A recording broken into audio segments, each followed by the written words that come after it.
لله رب العالمين والصلاة والسلام على سيدنا Muhammad وآله وصحبه وسلم تسليما بعد. Une autre fois, nous disons Alhamdulillah Rabbil Alamin. La dernière fois, nous avons pu continuer avec le commentaire de Ruh al-Adab jusqu'à ce niveau que je vais revenir là-dessus, tout en commençant par le début. وبين يزدي يقول إبراهيم نجل الحاج عبد الإله بدر الوحاج من بعد بسم الله ثم الحمد لله ذي الطول العظيم المجد نصيحة مني إلى إخواني فلتمسكوا طريقة التيجاني طريق محض الفضل والرضوان أسس بالسنة والفرقان. Nous avons expliqué jusqu'à ce niveau. Hier, nous avons pu ajouter quelques vers là-dessus. C'était les vers suivants. وَلَازِمُوا لَازِمَ ذِي الطَّرِيقِ بِذَا يُنَالُ الرِّبْحُ بِالتَّحْقِيقِ.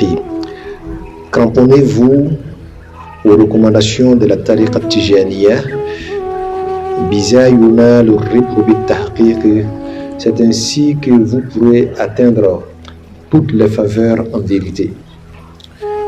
Alors, quelles sont les recommandations de la tariqa tijaniya? Nous savons que quand nous entrons dans la tariqa tijaniya, nous avons deux types d'invocations d'Allah subhanahu wa ta'ala. On a ce que les ulama de la tariqa tijaniya ont appelé al-awrad al-lazima, al-wajiba, les zikr obligatoires. Alors, il s'agit là du lazim, il s'agit également de la wazifa et il s'agit du zikr du vendredi. Ce sont là les trois invocations de la tariqa tijaniya qu'on fait de manière obligatoire. Toute personne se réclamant de la tariqa tijaniya et négligeant un seul pilier parmi ces trois piliers, la personne n'est pas digne d'être un tijanite. Celui-là qui veut profiter de toutes les garanties que Cheikh Ahmad Tijani a données et ne respecte pas ces zikrs obligatoires-là, la personne n'aura pas de moyens d'y accéder, sauf si Dieu lui-même lui fait une faveur. Mais en réalité, pour atteindre quelque chose, il faut d'abord respecter les conditions de la chose. Donc, ces types de zikrs-là, ce sont les zikrs obligatoires de la tariqa tijaniya. Ce sont tels qui font de nous un tijanite. Il y a ce que nous appelons al-azkaru al-ikhtiyariya, les zikrs au choix. Elles ne sont pas obligatoires, mais c'est le cheikh lui-même qui donne la permission à un de ses disciples en lui disant: je te recommande de faire le latif à tel nombre de fois, à telle heure de la journée, ou bien faire la salat al-fatih dans cette manière particulière de la pratiquer, ou bien il faut nous faire l'azkaru, j'allais dire l'asma'ul idrisiya, ou bien il te donne un hizbou parmi les ahzab que Cheikh Ahmad Tijani disait. Et vous avez pratiquement un bon nombre de ahzab, ce sont les litanies de Cheikh Ahmad Tijani, dans un livre qu'on appelle Al-Ahzabu wal-Awrad. Dans ce livre-là, vous avez pratiquement ce que Cheikh Ahmad Tijani avait l'habitude de faire. Vous avez Hirzu Yamani, vous avez comment est-ce qu'on appelle Allahumma alayka mu'awwali. Vous avez aussi certaines pratiques et lectures de quelques surahs telles que Al-Musabba'at al-Ashr. Et vous avez beaucoup de choses que chaque Ahmad Tijani pratiquait durant sa vie, mais il n'a pas fait de ça des awrad obligatoires. Celui qui embrasse la tariqa tijaniya, il sera en face de ces deux types de zikr. Le zikr obligatoire, le lazim, la wazifa et le zikr du vendredi. Mais en même temps, la personne doit comprendre et savoir que ces zikrs ne sont valables, je parle des zikrs obligatoires, que lorsque on lui donne la permission de les pratiquer. Donc on va forcément parler du muqaddam. Quelqu'un n'ira pas s'asseoir, dire que comme j'aime la tariqa tijaniya, et ils ne font que dans leur lazim, l'istighfar, la salat et la ilaha illallah, alors qu'ils se mettent à le faire pour qu'ils soient comptabilisés comme un tijani. La personne aura certes des mérites, mais ici là, c'est pas de ça qu'il s'agit. Il s'agit de la tariqa tijaniya qui n'est valable que lorsque le disciple va prendre la permission chez un maître, chez un cheikh ou bien chez un muqaddam. Et c'est très important. De nos jours, on voit de plus en plus de personnes qui disent mais pourquoi prendre la permission pour faire le zikr de la ilaha illallah? Pourquoi prendre la permission pour faire le zikr de l'istighfar? Ce qui est clairement écrit dans le Coran. Mais la personne dira mais je vais aller prendre automatiquement dans le Coran et je fais mon zikr. La personne aura fait une bonne chose, mais elle n'a pas fait une meilleure chose. Le zikr de la tariqa Tijaniya, depuis l'aube de son existence, Cheikh Ahmad Tijani le connaissait. Il connaissait l'istighfar, il connaissait la salat sur le prophète sallallahu alayhi wa sallam, il connaissait même la salat al-Fatih, il connaissait la ilaha illallah, mais il ne s'est dirigé à donner cela aux êtres humains que lorsqu'il a reçu lui-même l'onction du prophète Mohammed sallallahu alayhi wa sallam. Et quand il a vu le prophète Mohammed, et c'était en état d'éveil, le prophète lui a dit Da anka jami al-mashayikh, laisse tomber tous les cheikhs. Une autre fois encore de dire que Cheikh Ahmad Tijani, il était lié par un engagement à ce cheikh-là. Même leur école spirituelle dont il pratiquait là, il ne faisait pas cela parce qu'il voulait le faire seulement ou bien parce qu'il pouvait le faire, mais c'était un engagement ferme qu'il avait pris avec ses maîtres. Quand on a regardé, on a vu que toutes les écoles spirituelles qui ont existé en islam, qu'elles soient la Qadiriyya, la Shaziliyya, la Naqshbandiyya, la Sanusiya, la Rifa'iyya, toutes ces écoles spirituelles-là, on ne les pratique pas seulement pour être un adepte de ces écoles. Il faut forcément recevoir les litanies de ces écoles-là à travers le muqaddam de ces écoles ou les muqaddam de ces écoles. Et en la matière, il y a le muqaddam et il y a le muqaddim. Il y a une différence entre les deux. Le muqaddim, c'est celui qui nomme les muqaddam. Et il s'agit là de Cheikh Ahmad Tijani lui-même. Tous les cheikhs que vous voyez là, en dehors de lui, en réalité, ils ont reçu l'ordre de Cheikh Ahmad Tijani, ou bien ils ont reçu l'ordre d'un disciple de Cheikh Ahmad Tijani qui avait la permission à son tour de transmettre le wird. Donc ils ont reçu du muqaddam ou d'un muqaddam. Vous savez, le muqaddim c'est Cheikh Matani, wallazi yuqaddim ismul fa'ili, wallazi qaddamahu Cheikh Ahmad Tijani huwa al-muqaddam. Quand Cheikh Matani donne, il est le faiseur de l'action, donc c'est le muqaddim en langue arabe. Mais quand quelqu'un reçoit de lui la permission de transmettre à son tour le wird à d'autres personnes, cette personne devient à elle son tour muqaddam. C'est-à-dire que c'est Cheikh Ahmad Tijani qui lui aura donné la permission. Donc on a deux personnes qui transmettent le wird. Et le premier, c'était l'initiateur même de la tariqa Tijani, c'était la personne de Cheikh Ahmad Tijani, on l'a appelé le muqaddim. Et les autres cheikhs qui sont venus après, quelle que soit la grandeur du cheikh, il ne peut être qu'un muqaddam. Donc c'est après cela que vient le disciple. Mais ne vous trompez pas, la recherche du titre de muqaddam là, c'est une lourde responsabilité. Si tu es sage, tu accepterais d'être seulement un mourid. Parce que là, tu n'as pas de compte à rendre à quelqu'un. Tu n'as seulement qu'à pratiquer ton mourid correctement. Mais si tu veux être muqaddam, alors là, tu as cherché problème pour toi-même.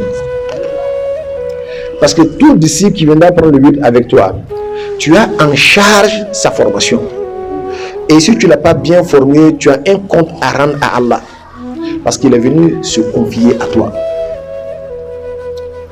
Alors donc, la taqdim n'a pas commencé aujourd'hui. Ça veut dire prendre, je voulais dire la talqin. La talqin n'a pas commencé aujourd'hui.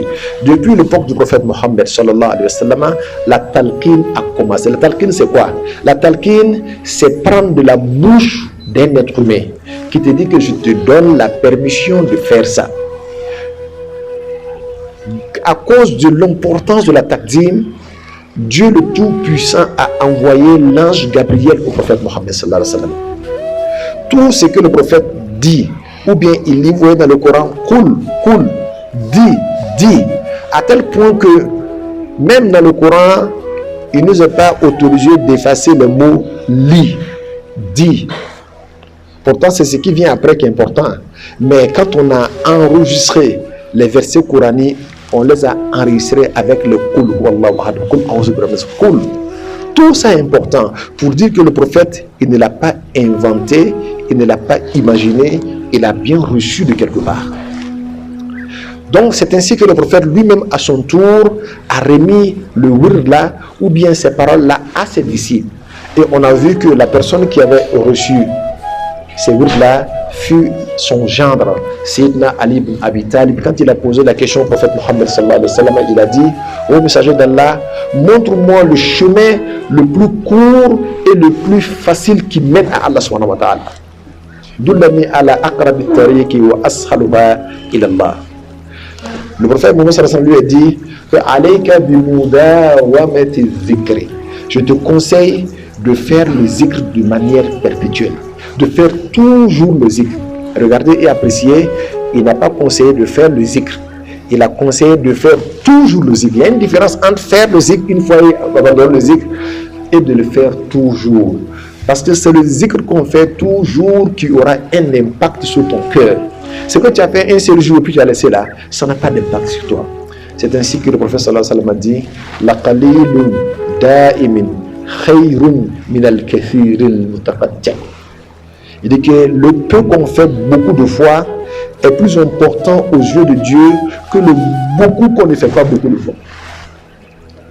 Tu t'es assis, tu as fait la ilaha illallah 1 million de fois. Tu l'as fait aujourd'hui, demain tu l'as fait et tu n'as plus refait. Ça paraîtra comme zéro. Ça n'aura pas de véritable impact sur ton cœur.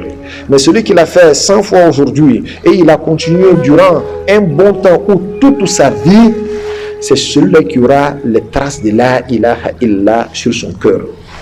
Mais ce qui va relever encore la dimension de la talqin, qui est un engagement que tu prends devant quelqu'un que tu as confiance en lui, que celui-là est un homme de Dieu. Parce qu'on ne va pas prendre le zikr de la bouche d'une personne que toi-même tu penses qu'elle est pervers. Les disciples doivent faire beaucoup attention.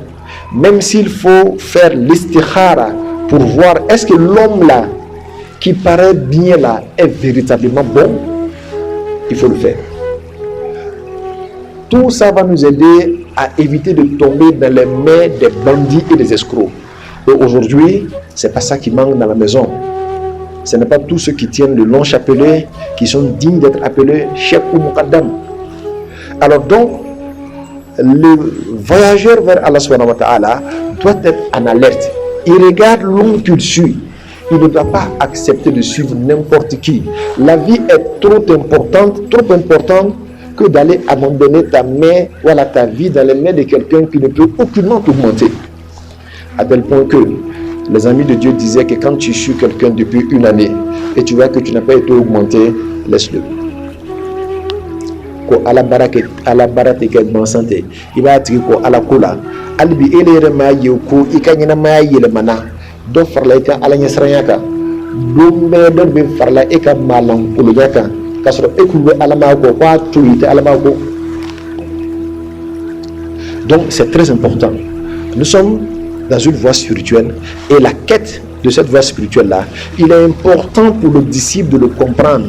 Le disciple ne doit pas venir à la tariqa Tijaniya parce qu'il veut que son commerce marche.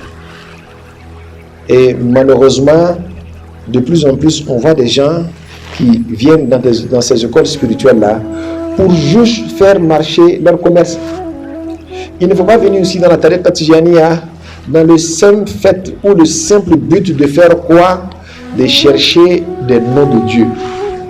Ça, on s'adresse au Houdou là. Parce que quand on s'est mis au Houdou, on a aucun bec à la tour d'auto, aucun bec à quelqu'un manièrement. Donc, avec peut-être nous avons Tijana pour le chef à la tour d'auto. La Tijana ne se pratique pas pour cela. Et très souvent, quand tu rentres dans la tariqa Tijana, à cause de ça, tu n'auras pas de résultat dans ta pratique physique. La tariqa Tijaniya, on vient vers elle grâce à notre amour de découvrir la face d'Allah subhanahu wa ta'ala. Parce qu'on veut découvrir Allah. Je dis ça, c'est très important. Si ce n'est pas ça ta motivation de venir dans la tariqa Tijaniya, tu peux rectifier maintenant.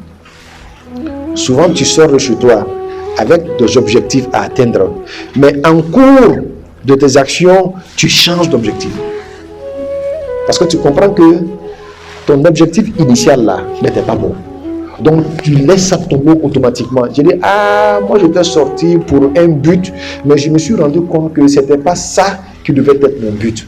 Alors donc désormais, l'ancien but là, je laisse tomber et je vais maintenant vers le but réel qui est Allah subhanahu wa ta'ala.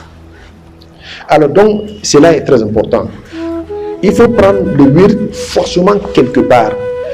Il ne faut pas écouter ceux qui disent non, comme c'est la ilaha illallah, c'est l'istighfar, c'est la salat sur le prophète, tu peux le faire toi-même. Tu n'as pas besoin d'aller vers un chef pour le faire. Il y a deux quêtes. Il y a la quête des mérites et il y a la quête du dévoilement. Quand on est en quête de mérite, on peut faire le zikr comme on pouvait le prendre dans un Coran ou dans un discours. Mais quand on est en quête de dévoilement, il est indispensable pour toi d'avoir un maître. Tu vas rentrer dans une affaire que tu ne connais pas.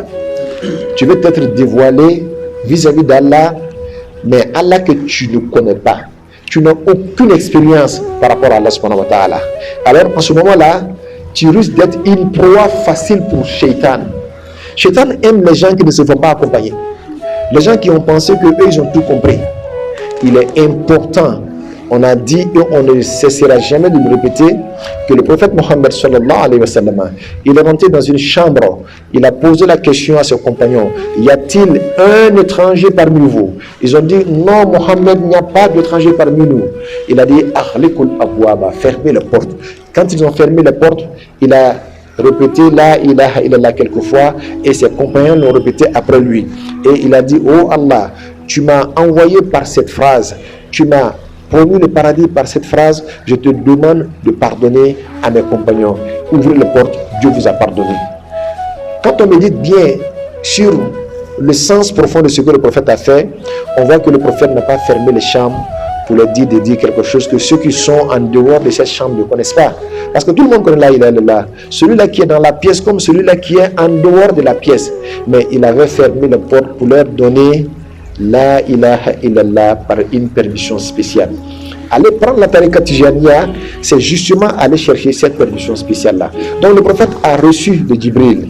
Et à partir de Jibril, le prophète a remis à Sayyidina Ali. Quand il a dit, ô messager d'Allah, enseigne-moi la voie la plus simple et facile pour atteindre Dieu. Il a dit, alayka bimuda wa mati zikri. Tu as besoin de faire le zikr continuellement.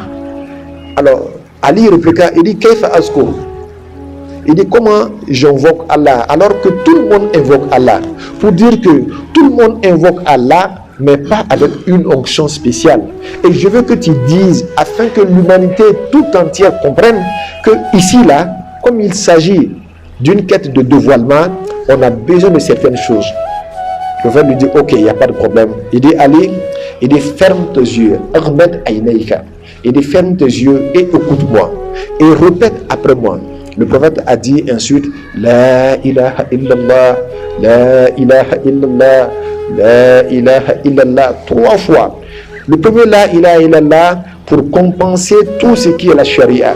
Le deuxième la ilaha illallah pour compenser tout ce qui est la tariqa. Et finalement le troisième la ilaha illallah pour compenser tout ce qui est haqiqa. On retrouve en cela les 3 dimensions de l'islam. Al-Islam, Al-Iman, Al-Ihsan.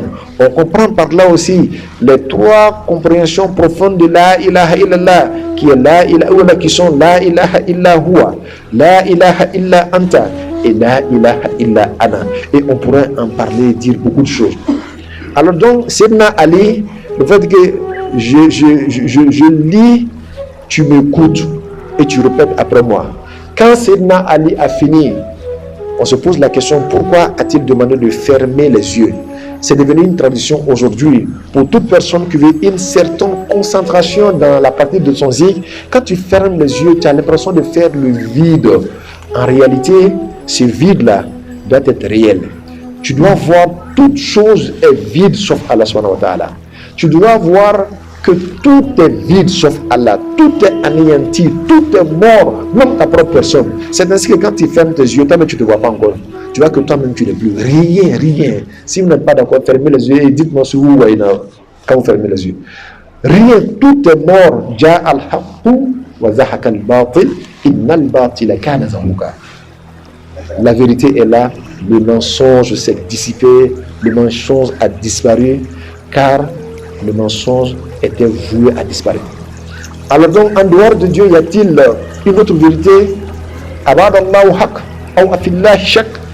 Et si on doute quand on est avec Allah subhanahu wa ta'ala, alors donc, et si on a atteint Dieu, la fermeture des yeux là vient pour nous ramener à la fana ou rechercher par tout voyageur vers Allah subhanahu wa ta'ala. Alors c'est ainsi que Sayyidina Ali ibn Abi Talib, lui il a donné ça à Cheikh Hassan al-Basri. Et c'est ainsi que la chaîne de transmission s'est déroulée petit à petit jusqu'à atteindre Cheikh Ahmad Tidiane et jusqu'à atteindre tous les autres cheikhs des autres écoles spirituelles. Mais ce qui est important, c'est ce qui est derrière les chaînes. Quand tu prends la tariqa Tijaniya devant une personne qui l'a reçue, d'une personne qui l'a reçue, d'une autre personne qui l'a reçue, jusqu'à celui qui l'a reçu du prophète Mohammed sallallahu alayhi wa sallam, c'est comme si toutes les barrières là n'étaient plus et que toi-même tu étais en train de recevoir ça du prophète Mohammed directement. Mais imaginez des oreilles qui l'ont reçu de la bouche du prophète Mohammed directement. Imaginez des yeux qui l'ont reçu en regardant le prophète Mohammed sallallahu alayhi wa sallam. Imaginez le corps qui l'ont reçu en étant avec le prophète Mohammed sallallahu alayhi wa sallam. C'est que cela génère comme spiritualité. Voilà pourquoi celui qui prend le zikr avec une onction, avec une permission, c'est ce zikr-là qui lui sera d'une très grande utilité. D'ailleurs même, tous les grands maîtres de la spiritualité islamique sont convaincus et d'accord que les zikrs utiles pour l'être humain, c'est ce qu'il prend avec onction. Et vous conviendrez avec moi que vous tous, avant de prendre la tariqa Tijaniya, vous faisiez des zikrs. Mais le dévoilement que vous avez reçu là, c'est quand vous avez pris ça avec une permission. Sinon, toi seul tu aurais pu faire beaucoup de fois, mais dès que tu es fatigué, tu laisses tomber. Mais quand tu prends avec un engagement, de le faire tous les jours, grâce à l'engagement, tu vas le faire tous les jours. Et ça va te former à une certaine, j'allais dire, valeur vis-à-vis de ta personne. Et ça va t'amener au respect de l'engagement. Et l'être humain a besoin du respect de l'engagement. Alors donc, voici la tariqa Tijaniya, dans quelles conditions elle a été prise, et voici l'importance de l'onction dont certaines personnes bafouent en disant que non, comme il s'agit du zikr, on peut la prendre partout. C'est faux. Et la talqin depuis l'époque de Cheikh Ahmad Tijani, on a vu que dans Jawahirul Ba'ani, il a nommé des muqaddam. Si on pouvait prendre le wird de manière, j'allais dire, individuelle, sans passer par un muqaddam, tous ces grands ulémas ne se seraient pas déplacés vers Cheikh Ahmad Tijani pour prendre le wird. Dans Jawahir Ma'ani, il a parlé de muqaddam, à qui il a donné le titre de muqaddam. Dans Jami' Ibn Mishri, il a parlé de muqaddam. Même dans Kashful Hijab, qui a été écrit par Cheikh Ahmad Sukayriju, vous voyez le muqaddam de Cheikh Ahmad Tijani, où on vous dit, dans sa taqdim là, voilà ce que Cheikh Ahmad Tijani a écrit dedans.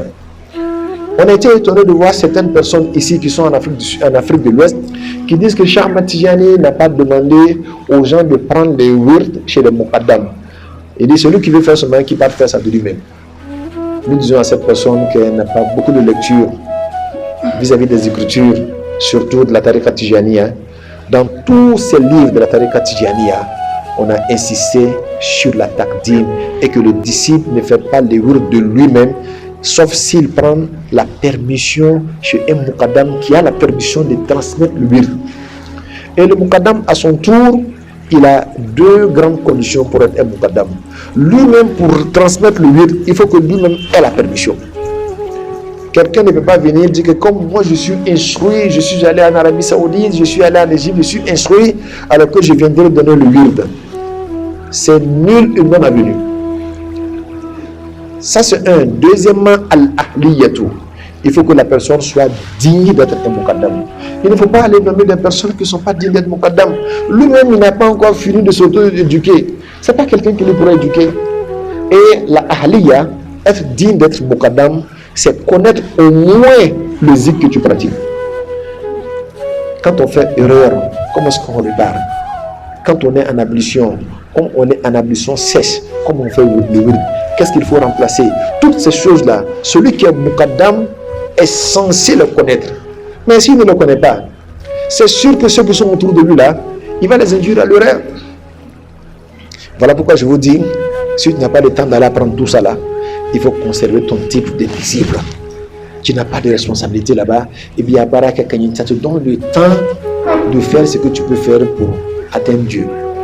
Et nulle part on a dit que le muqaddam est mieux que le disciple. C'est pas vrai. C'est une manière d'organiser la chose. Mais quelqu'un peut être muqaddam, il est mieux, il peut être simple disciple et il est mieux même que le muqaddam. Il a une place auprès de Dieu mieux que le muqaddam. Alors donc, ce n'est pas la course pour être de muqaddam, mais c'est la course pour chercher la proximité d'Allah subhanahu wa ta'ala. C'est très important de le souligner, que Dieu nous donne la bonne compréhension. Donc on retiendra qu'il faut d'abord la permission de quelqu'un qui a l'autorisation, qu'on appelle le muqaddam, pour être un disciple de la tariqa tijaniya, et qu'on ne le ferait pas de nous-mêmes sans la permission de ces personnes-là. Et si cela est bon, la personne a des qualités, la personne doit avoir elle-même la permission, la personne doit être digne d'être un muqaddam. Alors, c'est tout cela qui fera du disciple de la tariqa tijaniya le disciple de Cheikh Ahmad Tijani. Maintenant, on finit avec quoi? La manière de transmettre le wird. Le muqaddam peut transmettre le wird aux hommes comme aux femmes. Mais il y a une manière et une disposition pour cela. Quand l'homme vient vers lui pour la tariqa tijaniya, il doit lire quelques salat al-fatih tout en pensant se noyer dans la personne de Cheikh Ahmad Tijani, afin que ce soit Cheikh Ahmad Tijani qui donne le wird à la personne à travers lui. Voilà pourquoi le disciple qui est en face de lui, quand il prendra le wird, il va s'appeler Tijanite. Toi, si tu t'appelles Shérif, on va l'appeler Shérifite.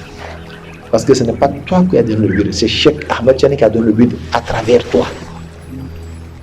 Donc la personne lira quelques hadiyas pour Cheikh Ahmad Tijani, et étant Cheikh Ahmad Tijani à cet instant précis-là, il donnera le wird. C'est très important. Il y en a même qui n'ont pas besoin de lire, qui ont cette grande manière de s'anéantir dans la personne de Cheikh Ahmad Tijani. Quand il vient dire, je te donne le wird. Mais la condition, il doit t'expliquer les conditions du wird. Et les conditions du wird sont connues, elles sont au nombre de 3, celles qui sont obligatoires. C'est que quand tu prends le wird, tu vas demeurer Tijani durant toute ta vie. Quand tu prends le wird, tu n'as pas le droit d'aller prendre un autre wird. Quand tu prends le wird, tu n'as pas le droit d'aller chercher de la lumière spirituelle chez un autre maître qui n'est pas de la tariqa tijaniya. Celles-là sont les 3 conditions sine qua non de la tariqa tijaniya. Mais on peut ajouter d'autres conditions qui feront de lui un bon musulman. Alors voilà en quelques mots ce que nous pouvons dire pour la leçon d'aujourd'hui, et nous prions Allah subhanahu wa ta'ala qui nous donne la bonne compréhension. Subhana rabbika rabbil izzati amma yasifuna wa salamun ala al-mursalin walhamdulillahi rabbil alamin.